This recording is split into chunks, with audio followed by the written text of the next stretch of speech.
মালদার মানিকচক থানায় আগুন, থানার মালখানায় দাউ দাউ করে জ্বলে উঠল আগুন। পরে দমকলের ইঞ্জিন এসে আগুন নিয়ন্ত্রণে আনে। কি থেকে আগুন লাগলো তা এখনো স্পষ্ট নয়।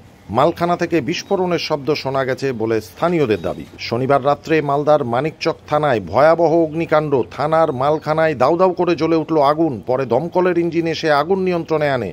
তবে কি থেকে আগুন লাগলো তা এখনো স্পষ্ট নয়। স্থানীয় বাসিন্দাদের ধারণা শর্ট সার্কিটের ফলেই আগুন লেগে থাকতে পারে। মালখানা থেকে বিস্ফোরণের শব্দও শোনা গেছে, এমনটাই স্থানীয়দের দাবি। আমরা লোক মারফত শুনেছি যে থানায় আগুন লেগেছে, দেখতে আসলাম। আর জানি যে ওটাতে মালঘর, বিভিন্ন রকম কাগজপত্র রাখা হয়, ওদের ব্যবহৃত জিনিসপত্র রাখা হয়। একটা সিলিন্ডারের মনে হয় আগুন ব্লাস্ট হয়ে গেছিল একটু আগে। ব্লাস্ট হয়েছে ওখানটায়? হ্যাঁ, আওয়াজ পেয়েছেন আপনারা? আমরা আওয়াজ পেয়েছি। আগুনের ফুলকিটা বিশাল আকার নিয়ে ধারণ করেছিল। কিভাবে আগুনটা লাগলো কি মনে করছেন? শর্ট সার্কিট হয়ে আগুনটা লেগেছে সম্ভবত। আমরা জানি যে শর্ট সার্কিট হয়ে আগুনটা লেগেছে। কোন জায়গায় লেগেছে আগুনটা? ওটা ঠিক বলতে পারছি না, মালঘরের ওখানে আগুনটা লেগেছে। থানার মালঘর? থানার মালঘরে। এখন কি পরিস্থিতি? এখন দমকলের গাড়ি আসলো, আগুন নিয়ন্ত্রণে আছে।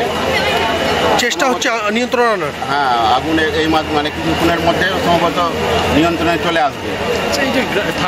থানার আশেপাশে যারা গ্রাম ছিল সব বাড়ি ছেড়ে, আমাদের থানার পাশে যেটা বাড়ি ছিল দেখলাম আমাদের সামনে বাড়ি থেকে বেরিয়ে গেছে, স্ট্যান্ডের দিকে চলে গেছে। ভয় পেয়ে গেছিল, সবাই ভয় পেয়ে গেছিলো। আমরা এসে দেখলাম, আমরাও এককালীন সব রাস্তার উপরে মানে স্ট্যান্ডে চলে গেছিলাম ব্লাস্ট হওয়ার পর। তারপরে যখন দমকলের গাড়ি আসলো তারপরে আমরা। ব্লাস্টটা কিসের হতে পারে কি মনে করছেন? সিলিন্ডার ঠিক বলতে পারছি না, তাহলে কেউ কেউ বলছে, লোক মুখে শুনছি যে সিলিন্ডার ছিল। Gas cylinder? Gas cylinder. কটা বিস্ফোরণের আওয়াজ? একবারই হয়েছে? একবারই আওয়াজ হয়েছে।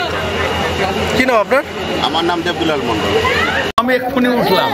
কি জন্য আসলাম? আওয়াজটা শব্দ একটা জোর করে শব্দ শুনতে পেলাম কিনা দেখতে, পাড়া তো হইচই হচ্ছে, তো দেখে শুনলাম যে এরকম এরকম মানে ইলেকট্রিক শর্ট দিয়ে কি দিয়ে লেগেছে এটা তো আমরা সঠিক মানে বলতে পারছি না। ওখানে যাইনি এখনো। লাইনটা তার কিন্তু গান কাটতেছে। আচ্ছা আচ্ছা, আওয়াজ হয়েছে, কোনো কিছু আওয়াজ হয়েছে? একটা বাজ হয়েছে। ব্যুরো রিপোর্ট, সংবাদ বাংলা টিভি।